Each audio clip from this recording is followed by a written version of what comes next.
देखो internal control वाला part चालू कर रहे हैं आज।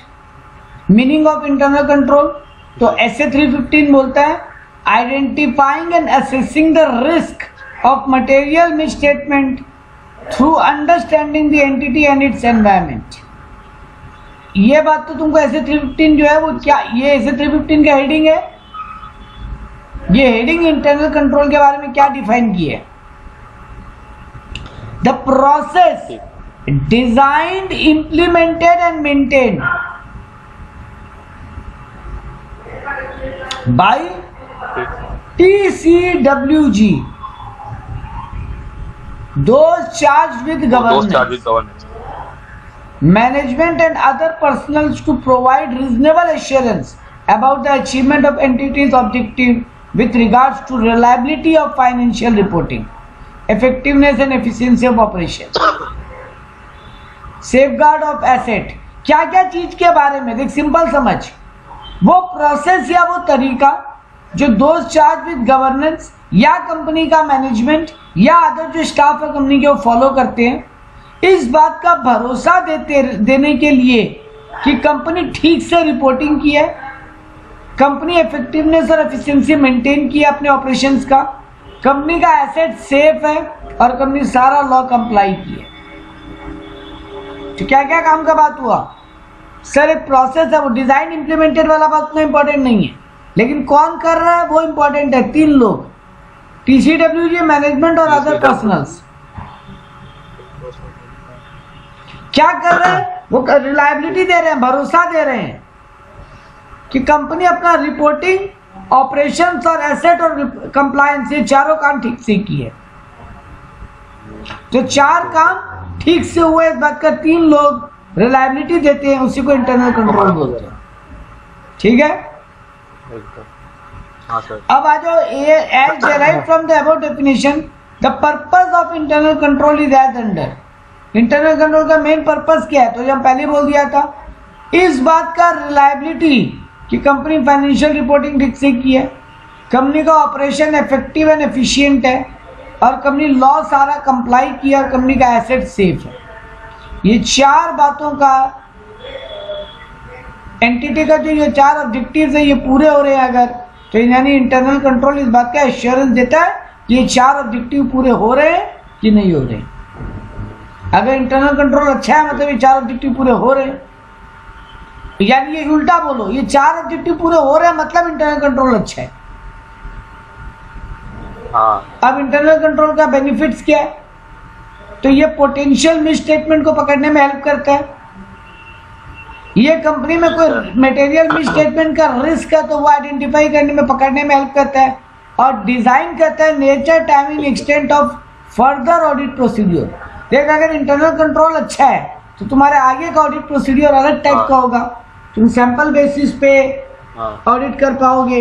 लेकिन अगर इंटरनल कंट्रोल अच्छा नहीं है तो तुम्हारा nature, timing, extent of further audit change हो जाएगा, तुमको डिटेल में जाना पड़ेगा। तो अगला सर वन वर्ड में बोलेंगे तो ऑडिट का बेनिफिट होगा। हाँ, इंटरनल कंट्रोल का लिमिटेशंस क्या है?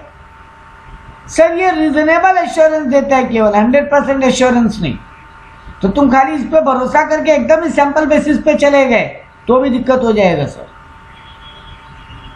ठीक है ना, ये केवल रीजनेबल एश्योरेंस दे रहा है, 100% नहीं। तो ये एक इंटरनल लिमिटेशन है, इनहेरेंट लिमिटेशन।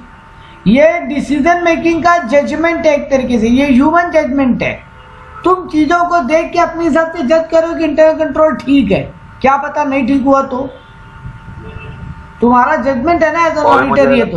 ये तो तुम्हारा एज एन ऑडिटर एक जजमेंट है कि कंपनी का इंटरनल कंट्रोल ठीक है ना। ये तो ह्यूमन जजमेंट है, तुम डिसीजन ले रहे हो कि नहीं ठीक ही है इंटरनल कंट्रोल तो, लेकिन क्या पता इंटरनल कंट्रोल ठीक नहीं हो। ठीक है, या तुमको लग रहा है अभी इंटरनल कंट्रोल ठीक था, लेकिन क्या पता आगे ह्यूमन एरर के कारण आगे की चीजों में कंट्रोल खराब रहे। तो तुम एक जगह देखा कंट्रोल ठीक है, 2 ट्रांजेक्शन 5 ट्रांजेक्शन चेक किया, तुमको लगा इंटरनल कंट्रोल ठीक है, लेकिन ह्यूमन एरर के कारण बाकी चीजों में कंट्रोल खराब रहा। Lack of understanding the purpose, The operations of a control may not effectively such as where information produce for the purpose of internal control are not effective. तुम इंटरनल कंट्रोल के लिए, इंटरनल कंट्रोल अच्छा है कि नहीं ये check करने के लिए जो इंफॉर्मेशन को गो थ्रू किए, क्या पता वो इंफॉर्मेशन ही गलत हो, वो इंफॉर्मेशन ही इफेक्टिव नहीं है। ठीक है, तो यहाँ पे तो बोला because the individual responsible for reviewing the information does not understand. तुम समझ ही नहीं पाया वो जानकारी को, तुमको जानकारी देख के लगा कि ठीक ही है इंटरनल कंट्रोल तो, बट तुम ही गलत समझा उस इंफॉर्मेशन को। एज एन ऑडिटर तुम मिसरीड किया उस इंफॉर्मेशन को, चांस है। तो सर यहाँ पर गलती किसका होगा? मान लीजिए यहाँ पर एक बात तो समझ, किसका पकड़ेंगे? एक बात समझ, ऑडिटर का मेजोरिटी बात तो ये होगा कि उसको इंटरनल कंट्रोल पे रिलाई तो करना पड़े। अब उसके बाद भी एरर निकले तो कुछ कर नहीं सकते, क्योंकि बड़ी बड़ी ऑर्गेनाइजेशन में सब कुछ चेक करना पॉसिबल नहीं है, तुमको थोड़ा तो इंटरनल कंट्रोल पे रिलाई करना पड़े। ठीक, कोल्यूजन एमंग पीपल, कई बार क्या होता है आपस में ही झगड़ा झाटी चल रहा है, आपस में कंफ्लिक्ट ऑफ इंटरेस्ट चल रहा है। कंट्रोल कैन भी, जो कंट्रोल कर रहे हैं वो लोग कहीं आपस में कोल्यूजन हो रहा है, जो कि मैनेजमेंट को इनअप्रोप्रिएट काम हो रहा है। देखो क्या बोला, additionally control can be circumvented by the collusion of 2 or more people or inappropriate management override the internal control. तुम्हारा इंटरनल कंट्रोल अच्छा ही था, लेकिन तुम्हारा जो मैनेजमेंट है ना वो इंटरनल कंट्रोल को सप्रेस कर रहा है अपने हिसाब से। For example, management into the side agreement with the customer that alter the terms and condition of entity standard sale. तुम्हारे यहाँ स्टैंडर्ड सेल का एक तरीका है, एक प्रोसेस है सेल करने का, सेल कॉन्ट्रैक्ट करने का, लेकिन तुम्हारा मैनेजमेंट खुद कस्टमर से बात किया। मान लो एक एग्जांपल देते हैं, रिलायंस में सेल का ट्रांजैक्शन कैसे होगा, उसका पूरा एक सिस्टम होगा। पार्टी से पहले बात करेंगे, 10 कस्टमर से बात करेंगे, कहाँ वो प्रोडक्ट ज़्यादा बेटर बिक सकता है, कस्टमर से बार्गेनिंग पावर का एक तरीका होगा, कितना डिस्काउंट देंगे, उससे ज़्यादा डिस्काउंट नहीं देंगे। तुम प्रोसेस को रीड किया, तुमको लगे अच्छा ही तो इंटरनल कंट्रोल, मतलब कस्टमर के बारे में पूरा डिटेल लेने के बाद या सप्लायर के बारे में पूरा डिटेल लेने के बाद ट्रांजैक्शन होता है, पूरा बार्गेनिंग होता है बैठ के एकदम टेबल पे, उसके बाद डिसीजन होता है। लेकिन इस बीच क्या हुआ, कुछ क्लाइंट ऐसे हैं जिनसे डायरेक्ट मुकेश अंबानी बात किया और डील कर लिया। अब वहां तो कंपनी का इंटरनल मैनेजमेंट ये नहीं बोल सकता ना मुकेश अंबानी को कि भाई आप डायरेक्ट कैसे बिजनेस कर रहे हो, आप तो कंपनी का इंटरनल कंट्रोल का रूल तोड़ रहे हो। अब मुकेश अंबानी है, उसको कैसे रोकोगे, है ना। तो कंपनी का जो मेन मैनेजमेंट है वो डायरेक्ट अगर इंटरफेयर कर ले उस ट्रांजैक्शन में, तो तुमको पेपर पे वो प्रोसेस अच्छा ही लग रहा है कि हाँ कंपनी का इंटरनल कंट्रोल अच्छा है, बट पता चला वो फॉलो ही नहीं हुआ था। चांस है इस बात का, ऑब्वियसली। तो ये सब में गड़बड़ होने का डर है। जजमेंट बाय मैनेजमेंट, कई चीजों में मैनेजमेंट भी जजमेंट ही लेता है, क्या पता मैनेजमेंट का जजमेंट रॉन्ग हो। और स्मॉल एंटिटीज में मैनेजमेंट को लगा इंटरनल कंट्रोल का यही तरीका ठीक है, मैनेजमेंट एक सिस्टम बनाया इंटरनल कंट्रोल का, बट वो सिस्टम में तो मैनेजमेंट का तो जजमेंट है ना कि ये सिस्टम ठीक रहेगा। दुनिया में कहीं परफेक्टली तो नहीं लिखा है ना कि ये सिस्टम ठीक होगा। तो क्या पता, जैसे कि एग्जांपल का मतलब हम साइंस इंस्टीट्यूट का ऑडिट करने गया था, वहां पे कोई भी बड़ा मशीन खरीदते थे तो 2 वे में फिजिबिलिटी स्टडी होता था। पहले टेक्निकली वो लोग क्लाइंट को जांचते थे, अब अगर 5 क्लाइंट है मेरे सामने, उनमें 2 हमको टेक्निकली अच्छा नहीं लग रहा है, हम उन 2 को रिएक्ट किए, अब बचा 3, अब उनको फाइनेंशियली जांचेंगे, अब उन 3 में जो सस्ता मिलेगा उसको ऑर्डर देंगे। प्रोसेस तो देखने में परफेक्ट लग रहा है ना, एकदम। बट मैनेजमेंट जब टेक्निकली जिनको छांटा, वो तो मैनेजमेंट का जजमेंट है ना कि ये दोनों टेक्निकली ठीक नहीं है। हाँ। क्या पता वो टेक्निकली ठीक नहीं है, सोचने मैनेजमेंट का गलत था,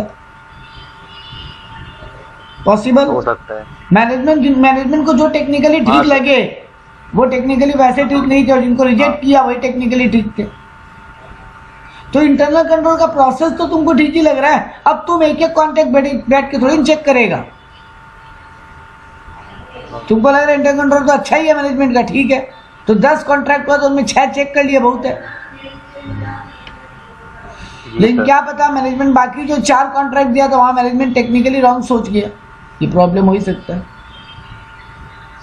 और आखिरी प्रॉब्लम, क्योंकि कुछ कर नहीं सकते। हाँ आखिरी, हाँ मतलब ये सब वैसे एरर है जहाँ कुछ कर नहीं सकते sir. Limitation in case of small entities, छोटा बिजनेस में सर इतना टीम बनाना पॉसिबल नहीं है जो लोग इंटरनल कंट्रोल करे। छोटे बिजनेस में कम एम्प्लॉइज होते हैं, मेनली सब कुछ मैनेजमेंट ही ओन करता है,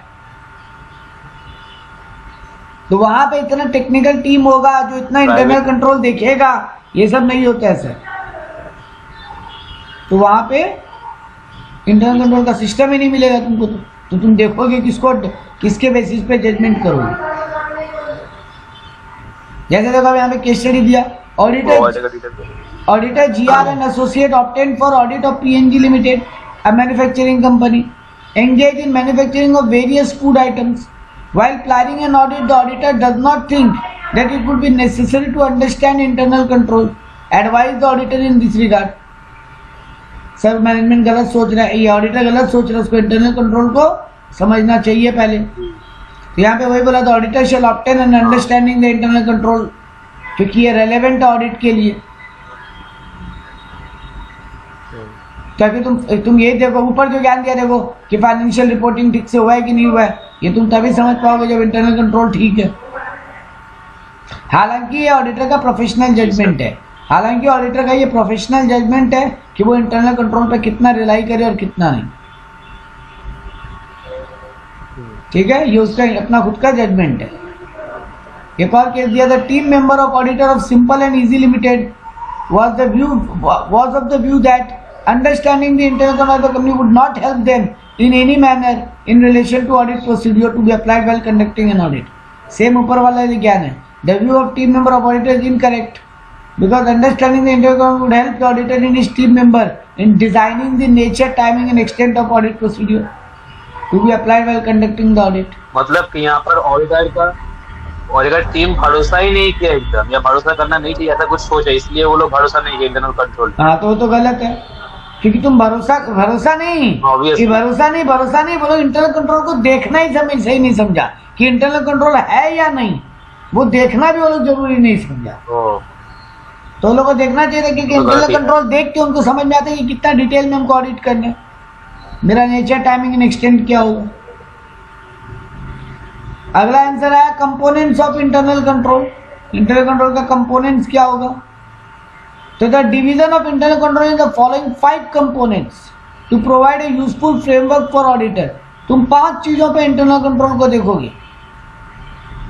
how different aspect of entities internal में effect the audit. Control environment कैसे है, एंटिटी का रिस्क असेसमेंट प्रोसेस कैसा है, लोग खुद कैसे रिस्क को असेस करते हैं, इंफॉर्मेशन सिस्टम यानी सॉफ्टवेयर को लोग कैसे डील करते हैं, फाइनेंशियल रिपोर्टिंग करते वक्त, कम्युनिकेट करते वक्त आईटी सिस्टम को या इंफॉर्मेशन सिस्टम को कैसे फॉलो करते हैं, कंट्रोल क्या क्या एक्टिविटीज को लोग कंट्रोल करते हैं, कैसे वो लोग अपने कंट्रोल पे खुद नजर रखते हैं कि कंट्रोल ठीक है कि नहीं, मतलब वो लोग भी कैसे जज करते हैं कि कंट्रोलिंग ठीक है कि नहीं। अब एक एक करके ये पढ़ते हैं। सबसे पहले बोला control environment. The auditor shall obtain an understanding of the control environment. As a part of obtaining this understanding, the auditor shall evaluate whether management has created and maintained a culture of honesty and ethical behavior.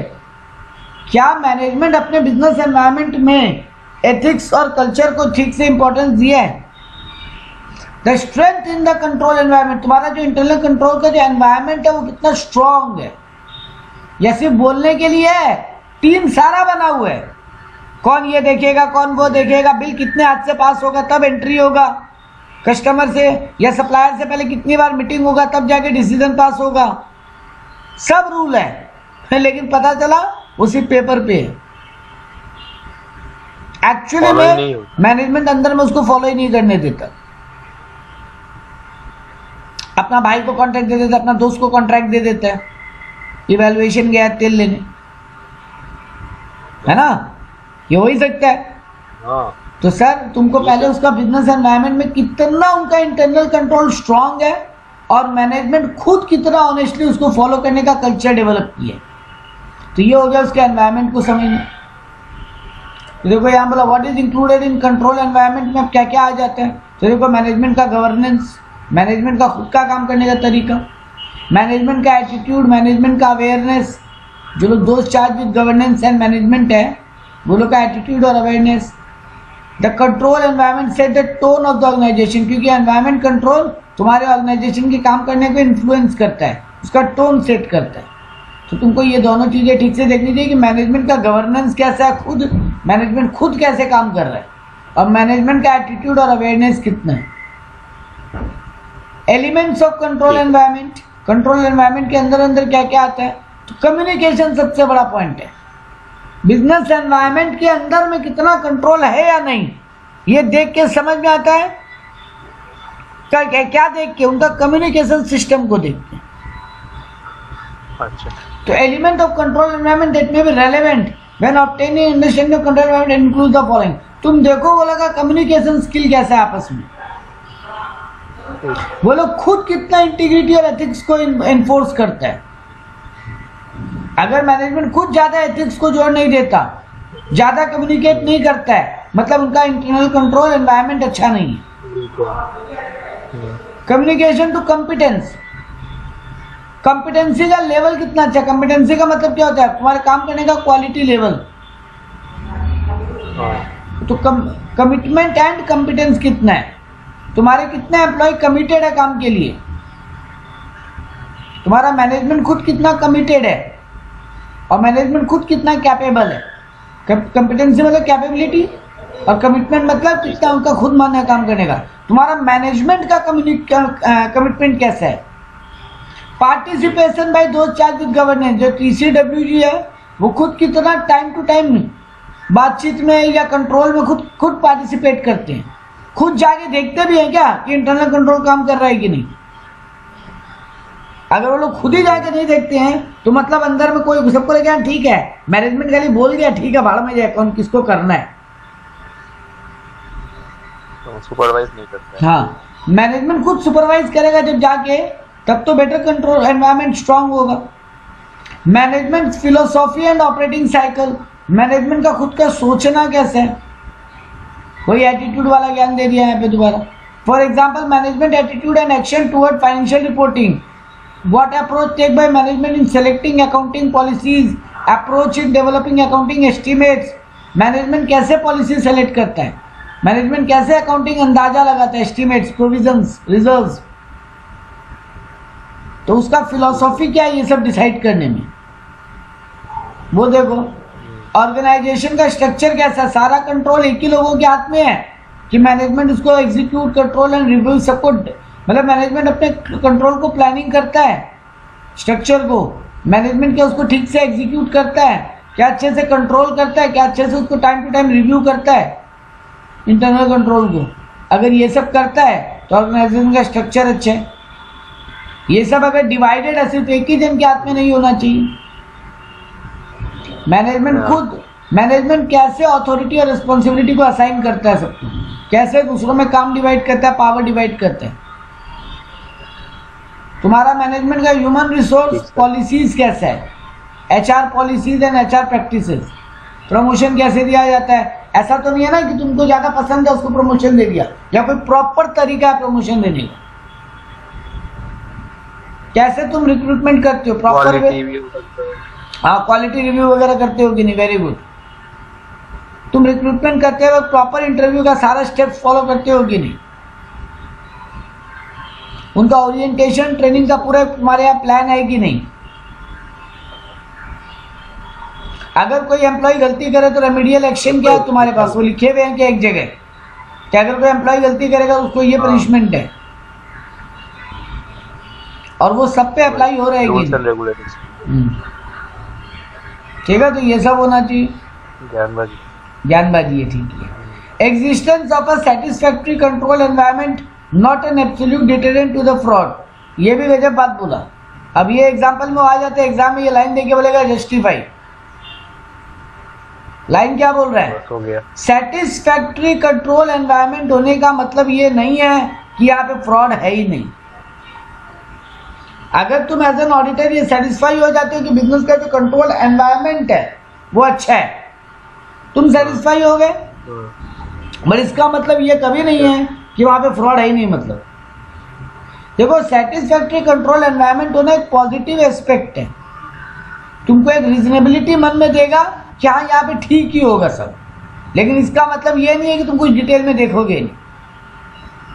Satisfactory control environment होने से risk कम हो जाता है, risk खत्म तो नहीं हो जाता है। It reduce the risk of fraud, reduce word है यहाँ पे, इट एलिमिनेट नहीं बोला है ना जी। हाँ, लेकिन सर उल्टा जरूर है, उल्टा जरूर है। अगर डेफिशिएंसी इन कंट्रोल एनवायरनमेंट है may undermine the effectiveness of control in particular relation to fraud, इसके कारण फ्रॉड होने का चांस बहुत है। अगर तुम्हारे यहाँ बिजनेस एनवायरनमेंट में मैनेजमेंट वो इन्वॉल्वमेंट ही नहीं लेता, मैनेजमेंट लोगों को प्रमोट ही नहीं करता अच्छा से कि तुम एथिकल एनवायरनमेंट फॉलो करो, तो फिर वहां पे फ्रॉड होने का चांस बहुत है। लेकिन उल्टा बोलना ये मुश्किल है कि सब कुछ अगर कंट्रोल एनवायरनमेंट बहुत सेटिस्फैक्ट्री है तो यानी फ्रॉड है ही नहीं। मतलब सर नाम बोले नाश्ते में बोलना चाहते हैं, अगर बढ़िया हुआ तो फ्रॉड एकदम नहीं है, ये भी गलत है, और अगर एकदम वीक है तो फ्रॉड होगा ही होगा, मतलब यही चीज होगा ही नहीं, फ्रॉड होने के चांसेस हैं, होगा ही होगा, कभी मत लिख के आना।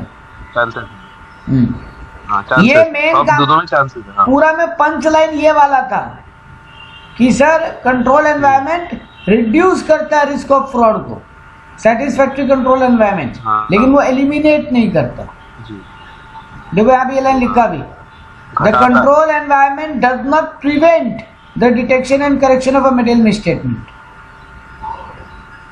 ठीक है ना, प्रिवेंट नहीं करता, रिड्यूस करता है। ठीक है, तो देखो यहाँ पे टॉपिक क्या चल रहा था अपना, अपना टॉपिक का मेन हेडिंग था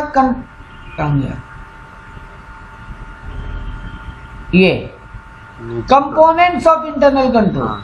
पहला कंपोनेंट खत्म, कंट्रोल एनवायरनमेंट। अब दूसरा आता है एंटिटी का रिस्क असेसमेंट प्रोसेस। एंटिटी खुद कैसे रिस्क को एसेस करता है, वो प्रोसेस क्या है उनका। अगला हेडिंग वही है, ये छोटा ही रखा, नेक्स्ट हेडिंग अगला ही आ गया इंफॉर्मेशन सिस्टम के ऊपर। चार थे ना, चार कंपोनेंट थे, पांच कंपोनेंट थे, 1 2 3 4 5। कंट्रोल एनवायरनमेंट, एंटिटी का खुद का रिस्क असेसमेंट करने का तरीका, इंफॉर्मेशन सिस्टम कैसा और कम्युनिकेशन कैसा है उनके यहाँ, क्या क्या कंट्रोल एक्टिविटी परफॉर्म किया जाता है और कैसे मॉनिटर करते हैं कि कंट्रोल है कि नहीं। तो एक नंबर पॉइंट खत्म हुआ एनवायरनमेंट। नेक्स्ट आ गया entities risk assessment process. The auditor shall obtain an understanding of whether the entity has a process।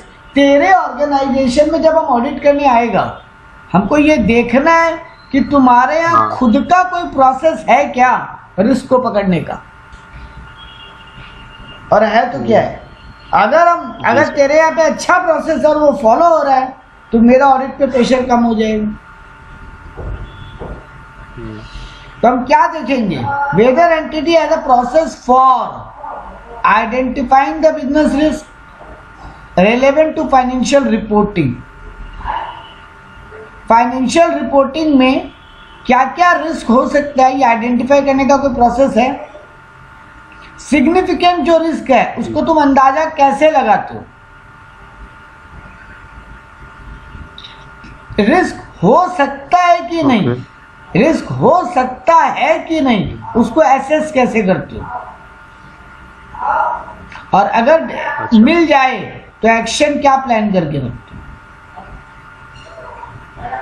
तो फाइनेंशियल रिपोर्टिंग में क्या क्या रिस्क हो सकता है, क्या क्या रिस्क रेलेवेंट है, उसका तुम्हारे यहाँ कोई लिस्ट है क्या कि तुम्हारे यहाँ अकाउंट्स में यही रिस्क होना बहुत भारी पड़ सकता है। तो एक ऐसा लिस्ट बना के रखना चाहिए ऑर्गेनाइजेशन को कि ये एरर अगर मिला तो ये बहुत भारी पड़ेगा मेरे को कभी। तो क्या होगा ना, वैसा अगर लिस्ट होगा, वैसा अगर एक आइडिया बनाया हुआ होगा, तो जब भी मैनेजमेंट का इंटरनल टीम काम कर रहा होगा वो लोग ध्यान में रखिएगा ये गड़बड़ नहीं होना चाहिए, ये गड़बड़ नहीं होना चाहिए। ठीक है। दूसरा बात बोला क्या सिग्निफिकेंस ऑफ द रिस्क है, मतलब वो रिस्क मेरे को कितना इम्पैक्ट करेगा, कितना नहीं कितना इम्पैक्ट करेगा। एस्टिमेटिंग यानी अंदाजा लगाना रिस्क के सिग्निफिकेंस को, रिस्क कितना भारी भरकम है, कहाँ नुकसान पहुंचा सकता है मेरे को। तो सिग्निफिकेंस से मतलब होता है, सिग्निफिकेंस से मतलब होता है इम्पोर्टेंट होता है ना, इम्पोर्टेंट होता है, लेकिन यहाँ पे इम्पोर्टेंट की जगह इम्पैक्ट की तरह सोचो। अच्छा ठीक है। वो रिस्क तुमको कितना नुकसान पहुंचा सकता है, कितना एस्टिमेट करो उसको। हाँ ठीक है। फिर बोला assessing the likelihood of the occurrence, और वो रिस्क होने का चांस कितना है। तो देखो क्या बोला, सबसे पहले ये पता करो कि फाइनेंशियल रिपोर्टिंग में कौन कौन सा रिस्क रेलेवेंट हो सकता है, उन रिस्क का कितना इम्पैक्ट हो सकता है। देख स्टोरी की तरह याद कर, चारों पॉइंट बन जाएगा। पहले ये पता कर कौन कौन सा रिस्क रेलेवेंट है,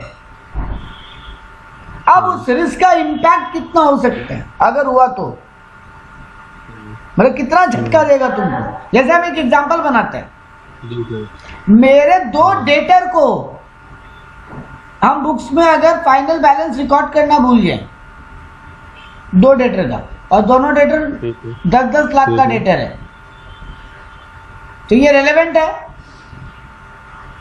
ऑब्वियसली। ये मेरे को कितना बड़ा झटका देगा। जनरली मेरा 20 लाख का डेटर है, मतलब 20 लाख का सेल, 20 लाख का सेल में अगर हम 10% प्रॉफिट मार्जिन मानता है तो 2 लाख का प्रॉफिट में नुकसान हो जाएगा। जी। तो ये तो यहाँ पर होगा, तो पहला वाला पॉइंट हो गया कि रेलेवेंट कौन कौन सा रेलेवेंट रिस्क है। सर डेटा का मिस आउट होना एक रेलेवेंट रिस्क है, और वो डेटा अगर मिस आउट हो जाए तो उसका इम्पैक्ट कितना होगा। सर 2 लाख का प्रॉफिट में नुकसान हो सकता है। तुम ये एनालाइज करें कि 2 लाख का प्रॉफिट में नुकसान हो सकता है। डेटा छूट जाने का तेरे यहाँ चांसेस कितना है कि नहीं, और है तो कितना चांस है कि डेटा छूट सकते हैं, और अगर छूट गया तो बाद में उस रिस्क को कैसे, क्या एक्शन लेके ठीक करोगे। यहाँ पे डेटा छूटने का एग्जांपल की जगह एग्जांपल को थोड़ा पलट ले, ये 2 डेटा के बैड डेट होने का चांस को ले चल। डेटा छूटना तो अकाउंटिंग एरर हो गया, उसका बात नहीं करे तो बेटर हो। ये 2 डेटा के पैसा डूबने का चांस हाँ उसको ले ले, तो ये बहुत बढ़िया एग्जांपल बैठेगा। 2 डेटा डूबना मतलब सॉलिड रेलेवेंट होना, और ये सिग्निफिकेंट इम्पैक्ट करेगा। और कितना इम्पैक्ट करेगा सर, प्रॉफिट में 2 लाख का नुकसान हो जाएगा, क्योंकि 2 डेटा में 20 लाख रुपया पाते हैं। सर अगर इसका लाइक्लीहुड चांस कितना है, तो तुम देखोगे ना 2 डेटा के डूबने का चांस कितना है। पहले ये लोग कितना टाइम से उधार का बाकी है इनका, क्या चांस है इनका पैसा नहीं आने का, और अगर अब नहीं आ रहा तो इस रिस्क का क्या एक्शन लेंगे। ठीक है। पॉइंट नंबर सी क्या था, मतलब तीसरा कंपोनेंट क्या है सर, इंफॉर्मेशन सिस्टम और उसका कम्युनिकेशन। तुम्हारे यहाँ जानकारी इकट्ठा कैसे होती है, इंफॉर्मेशन कैसे जनरेट होता है, ठीक है, और उसका कम्युनिकेशन कैसे होता है जब वो इंफॉर्मेशन मिलता है। पूरा लाइन दोबारा पढ़, द इंफॉर्मेशन सिस्टम इंक्लूडिंग, अब ठीक से ये बीच वाला पढ़, the related business process relevant to financial reporting and communication. तो इंफॉर्मेशन सिस्टम का 3 बात हो रहा है, वो कैसे प्रोसेस से बिजनेस में जनरेट होता है, वो कितना रेलेवेंट है इंफॉर्मेशन, और फाइनेंशियल रिपोर्टिंग में कितना काम आएगा, और उसका कम्युनिकेशन कैसे होगा। The auditor shall obtain an understanding of the information system. तुम्हारे यहाँ ऑर्गेनाइजेशन में जानकारी ऊपर तक कैसे जाता है। मान लो नीचे लेबर को लगा, लेबर मशीन पे काम करता है, हाँ। उसको लगा कि 2 मशीन बहुत जल्दी खराब होने की कंडीशन में। अच्छा, तो ये एक इंफॉर्मेशन है। जी सर। वो इंफॉर्मेशन कैसे प्रोसेस होगा, कितना रेलेवेंट है, इन रिपोर्ट फाइनेंशियल अकाउंट पे कैसे रिपोर्ट होगा, और कैसे ऊपर तक कम्युनिकेट होगा। पूरा ही है। हाँ, तो यहाँ पे ऑडिटर को ये बात समझना पड़ेगा कि एक ऑर्गेनाइजेशन में इंफॉर्मेशन सिस्टम कैसे काम करता है। तो देखो कौन कौन से एरियाज में उसको ध्यान देना है, following areas. The class of transaction in the entities operation, कैसे तुम्हारे यहाँ कोई क्लास ऑफ ट्रांजेक्शन का तुमको जानकारी मिलता है, कैसे उसको फाइनेंशियल स्टेटमेंट में लेते हो। The procedure by which those transaction are initiated, recorded, processed, corrected, कैसे वो जानकारी जनरेट होता है, कैसे वो रिकॉर्ड होता है, कैसे उसको प्रोसेसिंग करते हो और कैसे उसको करेक्ट करते हो, लेजर वगैरह में मतलब कैसे लेके जाते हो, रेक्टिफिकेशन वगैरह अगर हो जाए तो कैसे करते हो। The related accounting records supporting information. हाँ सर ये तो हो गया ट्रांजेक्शन के बारे में, क्लास ऑफ ट्रांजेक्शन के बारे में। अब उसका डॉक्यूमेंट्री एविडेंस भी तो रखना पड़ेगा, वो कैसे रखती हो। How the information system capture an event and conditions that are significant to the financial statement, वही प्रोविजन जनरल वो सब कैसे कैप्चर करते हो और कैसे समझते हो ये कितना सिग्निफिकेंट है, और अल्टीमेटली फाइनेंशियल स्टेटमेंट कैसे प्रिपेयर करते हो। देखो control surrounding general entries, general entries को कंट्रोल कैसे करते हो।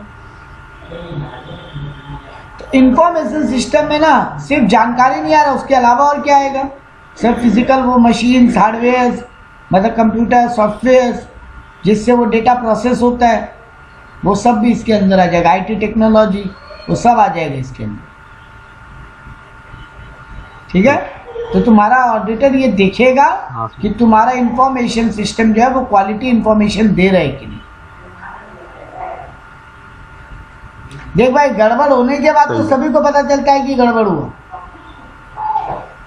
क्या गड़बड़ होने के पहले कहीं से जानकारी ठीक से कम्युनिकेट हो सकता है, वही जरूरी होता है। देख हम बोला ना लेबर को पता चला कि दो मशीन बहुत खराब कंडीशन में काम कर रहा है, कभी भी ब्रेकडाउन हो सकता है। ये ब्रेकडाउन होने के बाद तो पूरा ऑर्गेनाइजेशन को पता चल ही जाएगा भाई कि ब्रेकडाउन हो गया। क्या होने के पहले वो लेबर अपने जाके सुपरवाइजर को बताए, सुपरवाइजर उसको ऊपर कम्युनिकेट करे। अब यही एग्जांपल को अकाउंट्स में ले, अब यही एग्जांपल तो तुमको एक नॉर्मल एग्जांपल दिया बिजनेस एंटिटी का, ठीक है। अब इसी को तुम ऑडिट में जब लाता है तो अकाउंट्स पे ले, तो एक डेटर का पैसा डूबने वाला है, बेड डेप्थ होने का चांस है,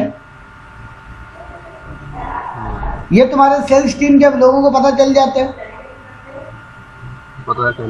जिसको तुम मेरा सेल्स पर्सन है, तुम जिनको माल बेच के आए जिन पार्टीज को, तेरे को एक अंदाजा हो सकता है ना कि इसका पैसा डूबने का चांस है। मार्केट में खबर आ रहा है कि ये बेड डेप्थ, ये इंसॉल्वेंट होने वाला है, तो ये एक इंफॉर्मेशन है ना भाई। तो तुम पहले से अगर मैनेजमेंट को अवेयर नहीं करेगा, वो इंसॉल्वेंट होने के बाद तो सर मैनेजमेंट छोड़िए पूरी दुनिया को पता चल जाएगा, तब क्या करेंगे उस जानकारी। मतलब इन्फॉर्मेशन को, मेरे पास जो इन्फॉर्मेशन आएगा उसको सही से कम्युनिकेट भी करना पड़ेगा मैनेजमेंट के साथ। उसको कैसे रिपोर्ट हो, कैसे वो कैप्चर हो, कैसे उसका फाइनेंशियल अकाउंट्स में। अब मैनेजमेंट क्या करेगा सर, उसका प्रोविजन बनाएगा फिर। हाँ अकाउंट्स में तो वही तो बात हो गया कि उसके अकाउंट्स में कैसे इम्पैक्ट लेगा, उसका जर्नल एंट्री कैसे पास होगा।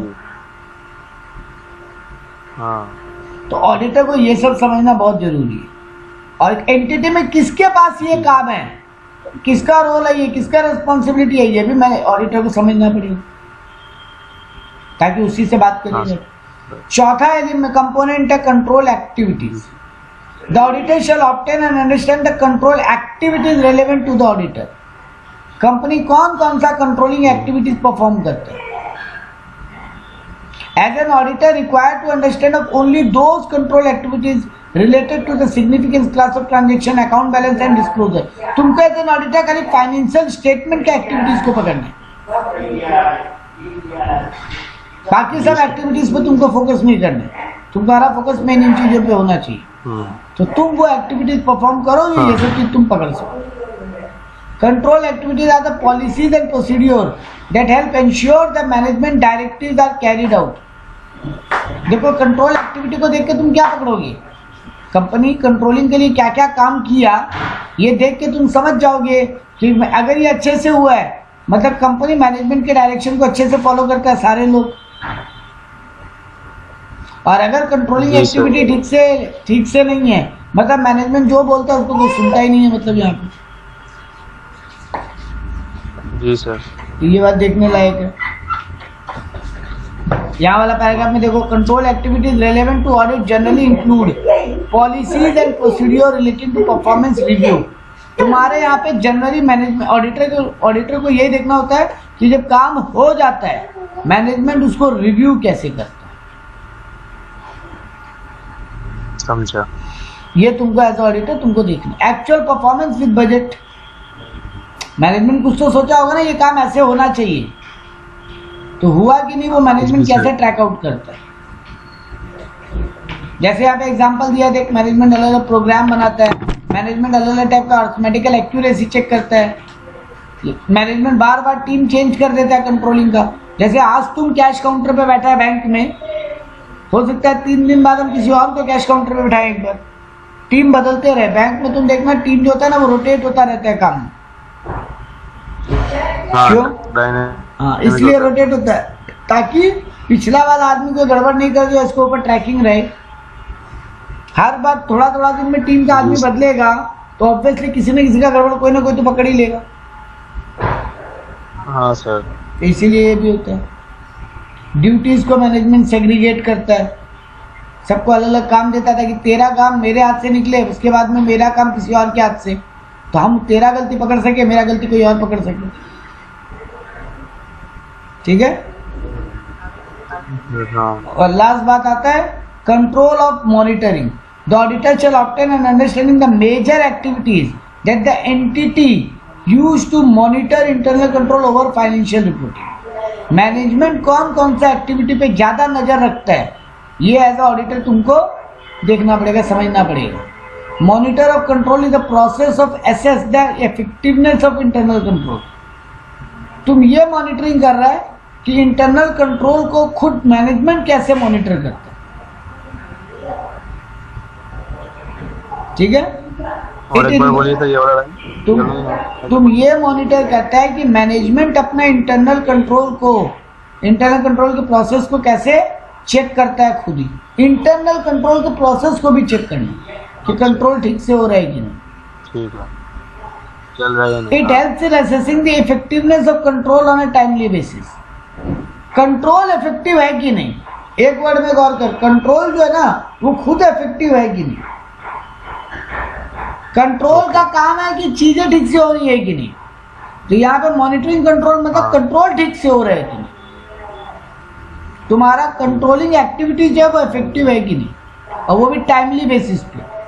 बाद में गड़बड़ पकड़ने का कोई फायदा नहीं। ठीक है। मैनेजमेंट का ये काम है, वैसे तुमको एज एन ऑडिटर ये देखना है कि मैनेजमेंट ये काम ठीक से कर रहा है कि नहीं। अब यहाँ पे बोला जैसे CA Smriti is auditor of a company. As a part of audit she is going through company policies and practices regarding employees recruitment, training, orientation and related matter. तो कंपनी का पॉलिसी देखी है और प्रैक्टिस देखिए कंपनी ये सब काम करता कैसे, रिक्रूटमेंट, ट्रेनिंग, ओरिएंटेशन, ये सब चीज। She seems to be very much interested in finding out whether company hires best candidate from the applicant pool. उसको ये जानने का बहुत अच्छा है कि कंपनी ये प्रोसेस फॉलो करके क्या बेस्ट कैंडिडेट चूज कर पाया। Identify what she is trying to do. वो कंपनी का इंटरनल कंट्रोल का क्या चेक कर रही है, 5 कंपोनेंट में कौन सा कंपोनेंट। एक सेकंड रुक जाइए, हमको पता है, अभी बढ़ाया आपने।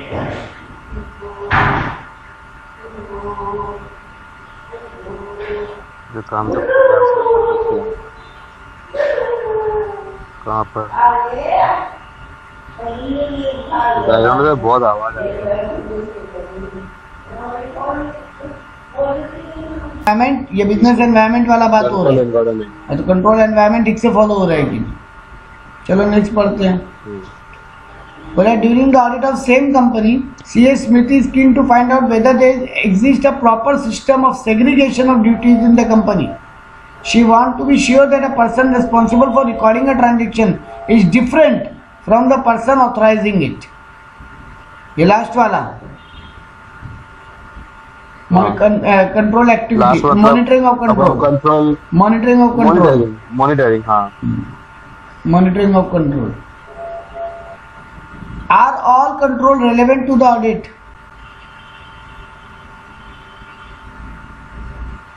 जी। सारे के सारे कंट्रोल ऑडिट के लिए रेलेवेंट है। एक दूसरे में तो रिलेशनशिप है ही तो। सारे रेलेवेंट कभी नहीं हो सकते। देखो क्या लिखा है, there is a direct relationship between entity's objective and control in to provide reasonable assurance about the achievement. The entity's objective and therefore control related to financial reporting operations and compliance केवल auditor को important है। Financial reporting operations and compliance are relevant to the auditor's risk assessment, बाकी सब नहीं। ठीक है। जी sir. Factors relevant to the auditor's judgment about whether a control is individually or combined with others is relevant to auditor। क्या auditor को internal control पे भरोसा करना चाहिए कि नहीं, ये किन फैक्टर पे डिपेंड करता है। पहला बात तो देखो कि वो कितना मटेरियल, अगर वो बहुत ज्यादा मटेरियल थिंग है तो इंटरनल कंट्रोल पे पूरी तरीके से रिलाई नहीं कर सकते, तुमको भी चेक करना पड़ेगा। Significance of the related risk, अगर वो जो रिस्क है वो बहुत सिग्निफिकेंट है, मतलब बहुत बड़ा झटका दे सकता है, तो फिर तुमको इंटरनल कंट्रोल पे पूरी तरीके से रिलाई नहीं करना चाहिए। और कम सिग्निफिकेंट है तो कर सकते हैं। साइज ऑफ द एंटिटी, अगर ऑर्गेनाइजेशन का साइज बहुत बड़ा है तो इंटरनल कंट्रोल पे रिलाई करना पड़ेगा, छोटा है तो खुद डिटेल में चेक कर लो। Nature of entities business including organisation and ownership characteristics, अगर ओनरशिप ऑर्गेनाइजेशन का नेचर ये बहुत कॉम्प्लिकेटेड नहीं है तो इंटरनल कंट्रोल पे बिलीव कर सकते हो। बहुत कॉम्प्लिकेटेड है तो तुमको खुद चेक करना चाहिए। डाइवर्सिटी एंड कॉम्प्लेक्सिटी, एंटिटी के ऑपरेशन में बहुत डाइवर्सिफिकेशन है, बहुत अलग अलग टाइप का चीज है, तो इंटरनल कंट्रोल पे भरोसा करना पड़ेगा, कोई ऑप्शन नहीं है। और अगर उतना डाइवर्सिटी नहीं है तो तुमको करना चाहिए खुद। Applicable legal and regulation requirement, अगर वो लॉ ऐसा है जो अगर नहीं फॉलो हुआ तो कंपनी को बहुत बड़ा झटका लग सकता है। वो लॉ ही बहुत अपने आप में बहुत इंपॉर्टेंट है। The circumstances of applicable component of internal control, तुम्हारे यहाँ इंटरनल कंट्रोल का कंपोनेंट किस सिचुएशन में कैसा है, तो सिचुएशन को देख के भी डिसीजन लेना पड़ता है कि रिलाई करे कि नहीं करे। Nature and the complexity of system that are part of entities internal control, अगर इंटरनल कंट्रोल का जो सिस्टम है वही बहुत कॉम्प्लेक्स है तो फिर तुम कम भरोसा करेगा। Feather how the specific control individually, हाँ वो जो कंट्रोल है वो इंडिविजुअली और बाकी कंट्रोल्स के साथ मिलके कितना एरर को पकड़ पा रहा है। अगर वो कंट्रोल ही एरर को अच्छा खासा पकड़ ले रहा है तब तो फिर कंट्रोल पे भरोसा करना चाहिए। तो दिक्कत नहीं है। हाँ। Control over the completeness and accuracy of the information, माने तुमको control over the completeness and accuracy of information produced by the entity may be relevant to the audit if the auditor intend to make use of the information in designing and performing further procedure। तुम अगर controls को use करता है आगे और audit को बढ़ाने के लिए then तुम कंट्रोल पे भरोसा करता है, वरना तुमको कंप्लीटली चेक करना चाहिए। देखो यहाँ पे एग्जाम्पल दिया है, auditing revenue by applying standard prices to record the sales volume, the auditor consider the accuracy of the price information and the completeness and accuracy of the sale volume data. Control related operation compliance objective may also be relevant to an auditor if this relate to data the auditor evaluate or use in the applying audit procedure. जब तुम एक company का कोई sales का data को देखने जा रहा है, रेवेन्यू को जब चेक करने जा रहा है, तो तुम स्टैंडर्ड प्राइस वगैरह जो है ना कंपनी का उस पर भरोसा करेगा, बाकी डेटा को खुद चेक करेगा। कंपनी किस प्राइस में बेच रहा है, वो प्राइस ठीक है कि नहीं, इस पर तुमको भरोसा करना पड़ेगा, लेकिन रिकॉर्ड जो है उसको तुम खुद चेक करेगा। Internal control over safeguarding the asset, company का एसेट सेफ है कि नहीं, इस पे तुमको इंटरनल कंट्रोल पे भरोसा करना चाहिए कि खुद चेक करना चाहिए। या क्या बोला है, internal control over safeguarding of asset against the unauthorised acquisition. Unauthorised purchasing तो नहीं कर रहा है ना कंपनी, मतलब बे मतलब का ज्यादा दाम में तो नहीं खरीद रहा है ना, या जिन एसेट्स का जरूरत नहीं है वो भी मैनेजमेंट खरीद के जबरदस्ती कंपनी का खर्चा तो नहीं बढ़ा रहा है ना, पैसा या एसेट को बेच तो नहीं दे रहे हैं ना जी सर, बिना परमिशन के, मतलब बिना परमिशन के खरीद नहीं रहा है तो बिना परमिशन के बेच नहीं रहा है। तो the auditor's consideration of such control is generally limited to those relevant to reliability of financial reporting. तुम ये देखेगा कि कंट्रोल कितना भरोसा करने लायक है कि फाइनेंशियल रिपोर्टिंग में गड़बड़ नहीं होगा। तो अगर तुमको लगता है कि ये कंट्रोल इतना भी अच्छा नहीं है, फाइनेंशियल रिपोर्ट में गड़बड़ हो सकता है, तो तुम कंट्रोल पे भरोसा नहीं करेगा। जैसे देखो for example use of access control such as password, the limit access to data and program that process can disbursement may be relevant to financial statement audit. Conversely safeguarding control related to operational objective, company का जो main operational objective है, क्या asset safeguarding में company वो ठीक से कर पा रहे हैं? अगर कंपनी एसेट को ठीक से सेफ रख पा रहा है और कंपनी का मेन ऑब्जेक्टिव पूरा हो पा रहा है, देन तुम कंट्रोल पे भरोसा करेगा। जी सर, अदरवाइज हम खुद को देखना पड़ेगा। Control relating to objectives that are not relevant to an audit, जो तुम्हारे लिए रेलेवेंट नहीं है, जो कंपनी का मेन ऑब्जेक्टिव है वो ठीक से पूरा हो रहा है कि नहीं, वैसा ऑब्जेक्टिव जो तुम्हारे लिए ऑडिटर के रूप में उतना रेलेवेंट नहीं है, उन पे तुम कंट्रोल पे भरोसा करो, क्योंकि तुमको पहले ही पता वो उतना रेलेवेंट नहीं है ना। तुम उनके control related to objective that are not relevant to an audit and therefore need not to be considered, जो कंट्रोल ऑडिट के लिए रेलेवेंट नहीं है उन कंट्रोल्स को तुम उतना माथापच्ची नहीं करोगे, फायदा नहीं है। हाँ। ये ज्ञानबाजी है, इसमें कुछ नहीं है। कौन सा कंट्रोल कितना रेलेवेंट है, इसका नेचर और एक्सटेंट तुमको जज करना पड़ेगा एज ऑडिटर। कौन सा कंट्रोल कितना ज्यादा भरोसा करने लायक है, ये तुमको खुद जज करना पड़ेगा। ये जज करने का तरीका क्या बताया? तुम इंक्वायरी के जो स्टाफ, एंटिटी के जो स्टाफ है उनसे इंक्वायरी करो। तुम कोई भी एक पर्टिकुलर स्पेसिफिक को कंट्रोल को पकड़ के उसको बैठ के ऑब्जर्व करो मैनेजमेंट कैसे करता है। तुम डॉक्यूमेंट्स को थोड़ा इंस्पेक्शन करके देखो कि मैनेजमेंट का इंटरनल कंट्रोल ठीक है कि नहीं। ट्रेसिंग द ट्रांजेक्शन, शुरुआत से लेके लास्ट तक वो एंट्री कैसे हुआ या वो ट्रांजेक्शन कैसे हुआ, ये देखो बैठ के, ठीक है जी सर। अब आता है risk that require special audit consideration. वो कौन कौन सा रिस्क है जिनको वो रिस्क जिन पे स्पेशल ऑडिट कंसिडरेशन देना चाहिए। तो as a part of risk assessment auditor shall determine whether any of the risk identified are auditor's judgement significant risk. अगर तुमको लगता है तुम्हारे जजमेंट में कि वो सिग्निफिकेंट रिस्क है, in exercising the judgment has to be the risk are significantly, the auditor shall consider at least the following। तुम कैसे डिसाइड करोगे कि वो रिस्क सिग्निफिकेंट है कि नहीं? पहला तो ये देखोगे वो रिस्क जो है वो रिस्क ऑफ फ्रॉड अगर है तो सिग्निफिकेंट है, और रिस्क ऑफ एरर है तो उतना सिग्निफिकेंट नहीं है। Whether the risk related to recent significant economic, ये अगर रिसेंट ट्रांजेक्शन है,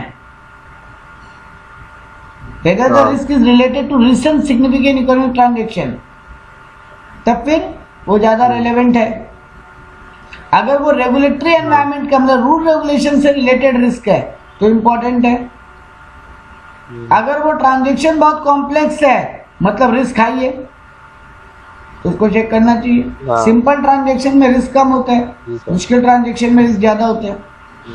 Whether the risk involves significant transaction related party, अगर वो related party transaction है तो फिर तो भैया उसमें रिस्क इन्वॉल्व है। The degree of subjectivity in the measurement of financial information related to risk, especially those measurement involving wide range of measurement uncertainty, जिसमें बहुत ज्यादा अनसर्टेनिटी है मेजरमेंट में। मतलब जैसे गोल्ड का वेट, गोल्ड का एक्चुअल मतलब है गोल्ड ओरिजिनल है कि नहीं, बहुत ज्यादा मेजरमेंट में अनसर्टेनिटी का चांस है। मेजरमेंट में बहुत ज्यादा गैप आ रहा है, एक जन बता रहा है 100 ग्राम, एक जन बता रहा है 500 ग्राम, बहुत ज्यादा गैप आ रहा है। अगर वैसा है तो मतलब हाई रिस्क है। Whether the risk involves significant transaction that are outside the normal course of business, ऐसा कोई ट्रांजेक्शन है जो नॉर्मल कोर्स ऑफ बिजनेस से बाहर है तो उसको तुमको नजर देना चाहिए। Identifying significant risk. Significant risk often related to significant non-routine transaction or judgmental matter. Non-routine transaction are transactions that are unusual. हमेशा रिस्क सिग्निफिकेंस ज्यादा अनयूजुअल ट्रांजेक्शन में होता है। जो फ्रीक्वेंटली ऑकर नहीं हो रहे उनमें रिस्क ज्यादा होता है। तो ये तुम्हारा ऑडिटर एज एन जजमेंट है कि इनमें कितना रिस्क है, ये तुम पहले एस्टिमेट करो, ये कितना सिग्निफिकेंट है, वही ऊपर जो ज्ञान दिया। तो जो अनयूजुअल ट्रांजेक्शन है उनमें हमेशा सिग्निफिकेंस रिस्क ज्यादा होता है, उन पे ज्यादा नजर रखो। ठीक है जी sir.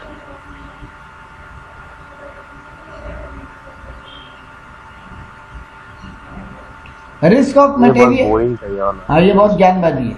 Risk of material misstatement greater for significant non routine transaction, हाँ ये कुछ काम का बात है। Risk of material misstatement greater for significant non routine transaction, greater management intervention to specify the accounting need, जिनमें नॉन रूटीन ट्रांजेक्शन हो, जहां पर मतलब जो रेगुलर ट्रांजेक्शन नहीं है,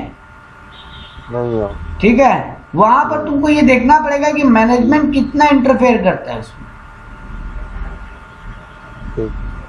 मैनुअल इंटरेक्शन कितना हो रहा है, मैनुअली डेटा कितना कलेक्ट हो रहा है, सिस्टम से डेटा निकलता है ना, वो ज्यादा भरोसा करने लायक होता है।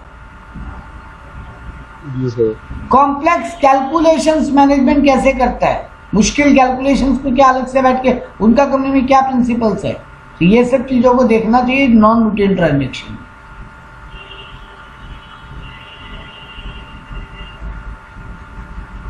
यही रोके, क्योंकि ये अलग ही टॉपिक है। तो मजा नहीं है। Evaluation of internal control system, internal control system को इवैल्यूएट कैसे करते हो, वो ज्ञानबाजी है इसमें, ये पार्ट पूरा ही जान लीजिए। इसके बाद इसमें थोड़ा केस स्टडीज आएगा, फिर आएगा इवैल्यूएशन मेथड, ये मेथड काम क्यों होगा, हाँ नेक्स्ट क्लास में मेथड काम का होगा, बस इतना ही है। मेथड के बाद इंटरेस्टिंग है, हाँ मेथड इंटरेस्टिंग है, इंटरनल कंट्रोल टेस्ट भी ठीक है, आईटी रिलेटेड रिस्क 3-4 क्लास में हो जाना चाहिए, और उससे ज्यादा लगेगा, और 2 क्लास लेंगे।